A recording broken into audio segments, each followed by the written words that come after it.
The two teams for the game today, and the Arsenal side first of all under Alan Ball, unchanged. They've not been beaten in the last 5 games. Relegation worries behind them. Trevor Ross, the young number 4, keeps his place, and Frank Stapleton is the sub.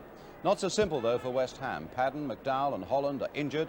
There was a doubt too about Tommy Taylor at 5. He may not be fully fit in fact, but these setbacks give another chance at number 8 to 18-year-old Alan Kirbishley. So Lampard telling Taylor to go upfield as this free kick comes in. And finds John Radford out on the side for so long, but back to good effect now. Oh, Armstrong letting it go. Ball with a shot back to goal. Exactly 2 minutes gone. Alan Ball was scored.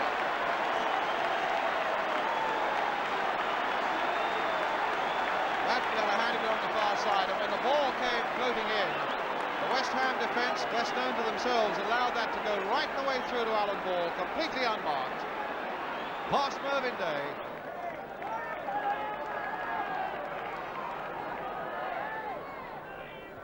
Kidd. Ball. It's not a bad cross either. Rice right in there. Brady right in there. Kidd might get a shot. But Brooking denied him everything, and a penalty. Penalty given. There'd only been a foul there by Brooking, presumably on Kidd, but the penalty was given without a moment's hesitation by a referee who was well placed. So Mervyn Day again faces Alan Ball from about the sort of range from which Ball scored after 2 minutes. But now it's a simple matter of Ball against Day. And he's saved it. Armstrong back again, and Ball couldn't quite turn it in, and a free kick this time given to West Ham. A magnificent penalty save though by Mervyn Day from Alan Ball.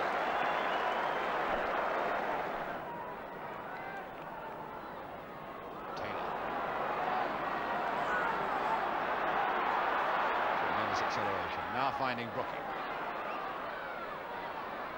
Tried a little curler there to Billy Jennings, and it's there by Jennings. 1-1.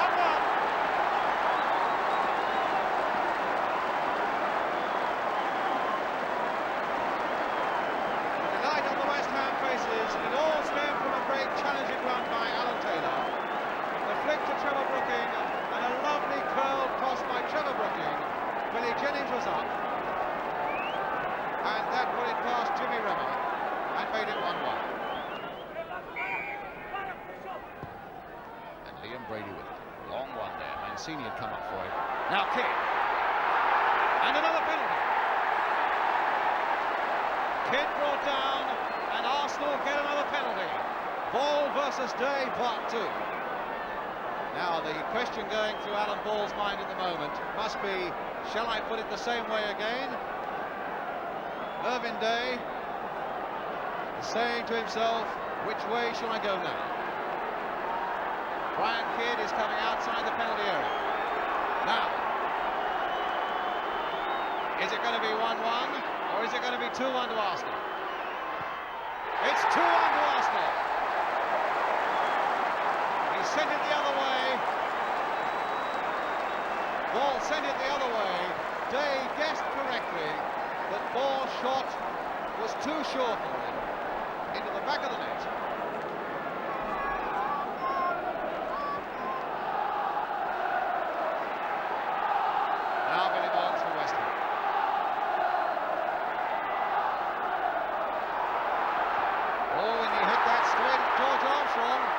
Now here's a chance for Armstrong, and that's number 3. 2 goals in a minute have completely undone West Ham. Well, it was a wild slashing kick in that West Ham defence that gave the ball away. Armstrong took it, took on the defender, took it well, found his angle, and beat Day as he came out. Brady's going to take this one. Mancini's right in there, jockeying for position. Curled in there to Radford. Hit the crossbar. And Kidd. Has he given it? Yes, he's given the goal. Brian Kidd has scored number 4 for Arsenal. Right on the stroke of half-time. Brady curling that free kick in. Radford getting up well and hitting the crossbar. And Kidd a superhuman jump to turn it just over the line before Mervyn Day could claw it out. It's with Ball. Armstrong again. Kidd. And that's another one.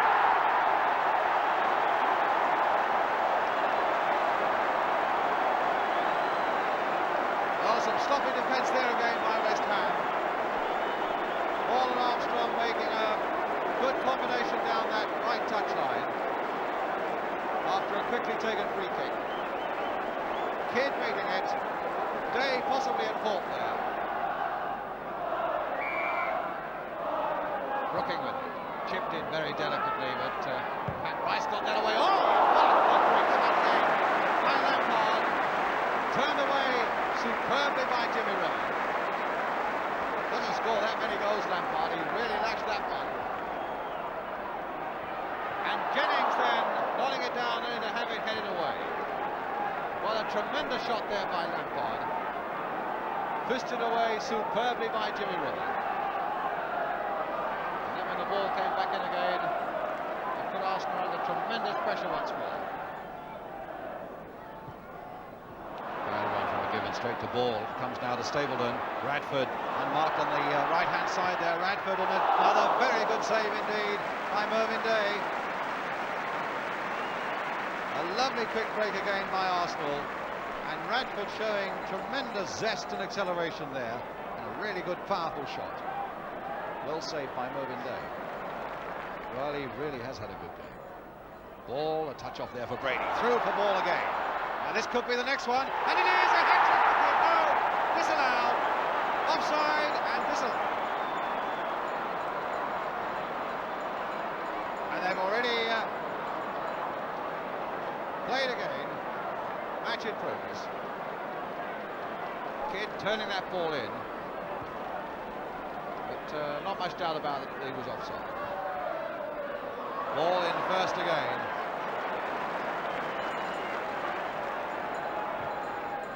Mancini. Radford turning it on towards Kidd. Now there's Kidd. Oh! Crossbar.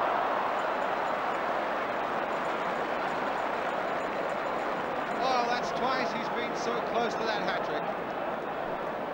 Radford turned that one on nicely. Kidd was on it like a flash. Tremendous shot.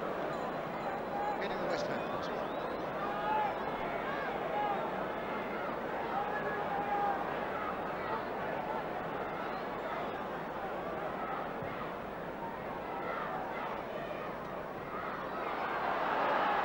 Ball played through to Kidd again.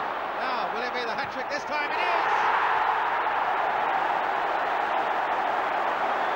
And number 6 for Arsenal. And a day of great sorrow for Mervyn Day and West Ham. 6 foot past them, 3 of them by the number 10 Brian Kidd. A lovely ball that time from Alan Ball. And there they are, hugging each other, the men who made that goal. Ball's pass, Kidd running onto it beautifully, left-footed, past Mervyn Day. Arsenal 6, West Ham 1. What a remarkable afternoon's football. And I must tell you a little story that makes it, I think, a little more remarkable still. Alan Ball woke up yesterday feeling a little under the weather, so he took a couple of aspirins, only to find that after he'd taken them, that they were in fact sleeping pills. So before the match, there he was in a cold bath at Highbury, trying to wake himself up. And as you saw, he did it to very good effect with 2 goals, one after only 2 minutes. It must have worked. Now, while it's true that West Ham were weakened and perhaps have Europe as their #1 target, I think it would be quite wrong to undersell the quality of Arsenal's performance yesterday. They played well. And nobody had a more successful afternoon than the hat-trick man, Brian Kidd. And I suggested that it must have been the happiest day of the season for him and Arsenal. It was, Brian, especially with in recent weeks. I think that's the sixth game now. We've only dropped a couple of points in that, and really we was fighting against relegation a matter of 3 or 4 weeks ago. So everything's came right at the right time. I thought your hat-trick was never going to come. You got 2 and then you seemed to do everything but score after that. Well, the lads was making that many chances for me. I was confident it was going to come, you know, really. Not the first hat-trick you've scored, of course, for Arsenal, is it? No, last year was in the Cup against York City. Alan Ball was saying before the start today, he said, I think you'll see a difference. We seem to have turned the corner. Do you, I mean, 6-1 obviously speaks for itself, but overall, do you feel that Arsenal have turned the corner now? Yes, myself personally, I thought when we went up and played Middlesbrough, I didn't think we got the credit we deserved up there, because we played really some very good, patient football, especially playing against Middlesbrough, because they had 5 at the back. And that was when I really felt confident, when we went up to Middlesbrough and we got the 2 points. Yeah. We was never in any danger of losing 2 points up there. No. Well, in fact, the pictures don't really point out whether or not Brian Kidd's header did cross the line or not just before half-time, but you have to add that the linesman was perfectly placed and he was the man who signalled that, in fact, it was a good goal. But the Arsenal penalties, they came at a crucial time in the game. I think we ought to clear up any controversy about them now. In fact, Brian Kidd was involved in both of them. Here's the first one coming up now, where he's challenged by Tommy Taylor, not Trevor Brooking, as I said earlier. And you can see Tommy Taylor just gets his right knee, I think, in the groin of Brian Kidd there. Brings him down, and look at the placing of the referee. He couldn't have been better placed to see it. The second one, perhaps a little more problematical. Brian Kidd again taking possession here, and it's the challenge from Frank Lampard coming up now. There is a contact made, although it's a rather delayed fall there by Brian Kidd. That may be a little more